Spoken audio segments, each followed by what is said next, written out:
Пред 8 години представено како атракција за привлекување на туристи во главниот град, денес оставено на забот на времето. Вратата на комплексот не отвори обезбедувањето, етносилото на водно, зја е празно, објектите неискористени, во дворот тревају отпадоци. И трите електромобили набавени за пренесување на куфирите на гостите кои чинеа 24.000 евра не се во функција. Веќе 6-та година комплексот Македонско село е затворен за посетители. Куќите се заклучени, потребно е нивно реновирање, а владата за изградба на овој комплекс потроши над 5 милиони евра. Дополнителни 1,3 милиони евра беа потрошени за внатрешно уредување. Македонија во мало, Кратовска, Бировска, Делчевска, Охридска, Струшка куќа. На долниот кат работилници, горе соби за престој, 3 ресторани. Комплексот се протега на површина од 15.000 квадратни метри, има 12 автентични куќи од повеќе краеви во државата. Изграден во традиционален дух на македонската архитектура од 19-тиот и 20-тиот век, иако беше атракција за домашните и за странските посетители, по 3-годишно функционирање концесионерот Владимир Тодоровиќ, собственик на ланецот Маркети Тинекс, на 18 октомври 2018 година одлучи да престане со стопанисувањето поради загуби во работењето.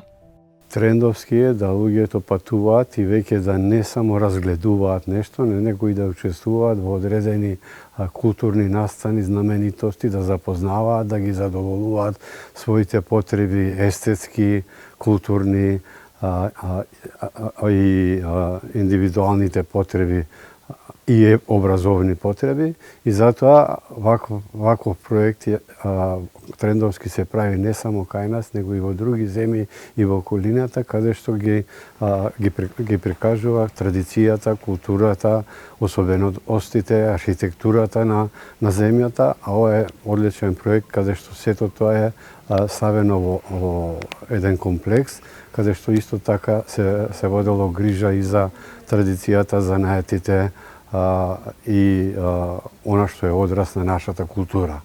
Во мај 2020 тогашниот технички премиер Оливер Спасовски кажа дека комплексот ќе прирасне во стартап село. Ќе се постави брз интернет, етно куќите ќе се пренаменат во простор за заедничка работа. Фондот за иновации и технолошки развој изработи физибилити студија, а од владата во март 2021 година најавија дека покрај студијата потребни се дополнителни истражувања и консултации за дефинирање на одржлив модел за негова пренамена. Но македонското село и натаму зја е празно и затворено за посетители. И новата влада со најави за негово рестартирање. До крајот на годината се очекува да излезе јавниот оглас за јавно-приватно партнерство. Тоа е во наша собственост, ние располагаме со тој имот, 5 години имотот стои затворен, се распаја. Одлучивме до крајот на оваа година да го издадеме, да подпишеме јавно-приватно партнерство, ќе видиме какви ќе бидат условите на пазарот и заинтересираноста од економски оператори и него ќе оставиме во функција од мај 2025 година. И така ќе направиме со сите останати имоти да не се распајаат, да не бидат руинирани какви што се во овој момент.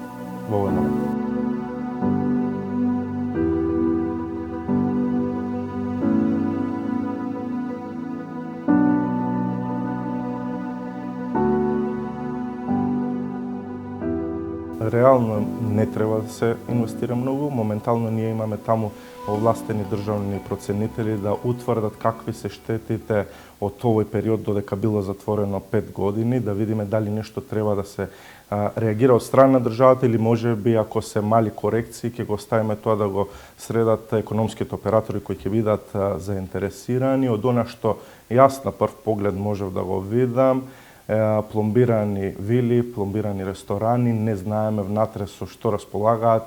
Да, има ограда уништена, кровови некаде руинирани. Мислам дека би имало штета заради тоа што не функционирало.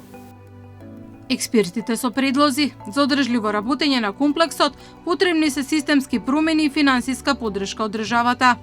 Мора да се направи програма како ќе функционира целиот комплекс и да биде функционален, но мора да се најде начин да има поголем пристап практички и афирмирање на објектот. Таму каде што е собственик државата мора да предвиди одредени олеснувања за да вакви или други објекти, не само овие и други иницијативи заживеат, да има одредени олеснувања, одредени субвенции, намалување на давачки одреден период за стимулација, за да луѓето се одлучат и да најдат интерес во тоа што би го работели. Не стана стартап село, но дали ќе ги врати туристите ќе дознаеме по нова година. До тогаш и овој државен имот останува неискористен, а со тоа пократка останува и државната каса.